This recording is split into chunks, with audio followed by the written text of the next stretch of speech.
कृष्ण जी भी पांचों वक्त की नमाज पढ़ा करते थे।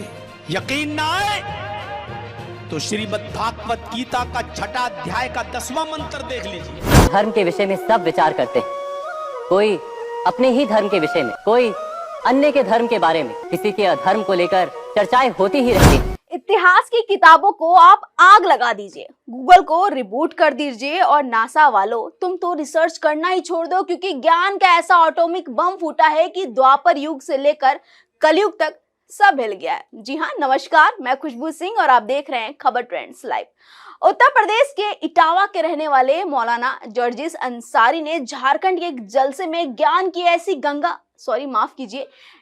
की ऐसी नहर बहाई है कि सुनकर खुद यमराज भी अपना सिर पकड़ लेंगे। कृष्ण जन्मभूमि विवाद के बीच मौलाना साहब ने दावा कर दिया है कि हमारे जो माखन चोर है, हमारे जो मुरलीधर हैं, श्री कृष्ण हैं, 5 वक्त के नमाजी थे और मुस्लिम धर्म का प्रचार करते थे।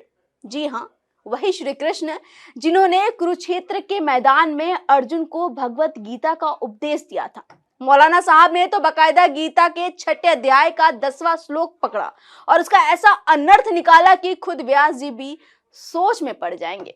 क्या है श्लोक, पहले उसके बारे में बात करते हैं। आप वो श्लोक देख रहे होंगे, स्क्रीन पे चल रही होगी, जिसमें श्री कृष्ण कहते हैं कि जो योगी या साधक है उसे अकेले एकांत स्थान में बैठकर अपने मन और इंद्रियों को वश में करके इच्छाओं और संग्रह की भावना से मुक्त होकर परमात्मा का ध्यान करना चाहिए।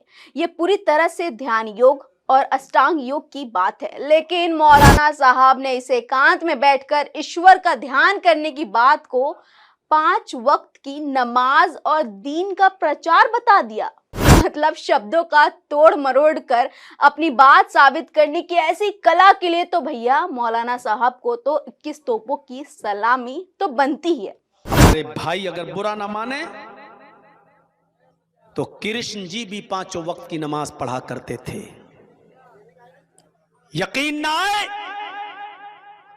तो श्रीमद् भागवत गीता का 6वां अध्याय का 10वां मंत्र देख लीजिए।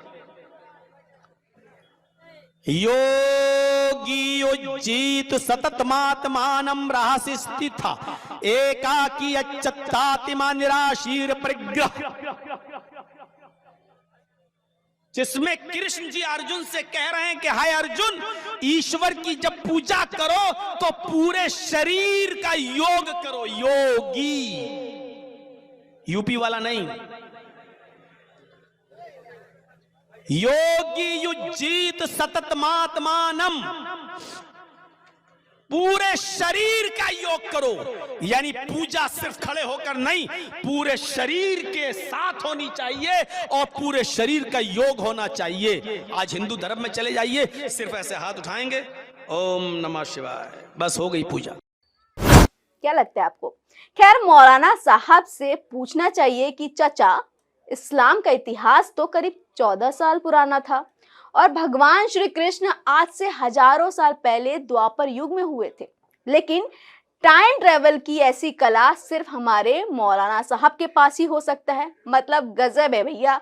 कल को ये भाई साहब कहेंगे कि सुदामा दरअसल कृष्ण के लिए खजूर लेकर गए थे और हमारी जो राधा रानी है वो रमजान के रोजे रखती थी। खैर, श्री कृष्ण जन्मभूमि का मुद्दा कोर्ट में गरमाया हुआ है, लेकिन मौलाना साहब ने इसे सुलझाने का नया शॉर्टकट ढूंढ लिया है।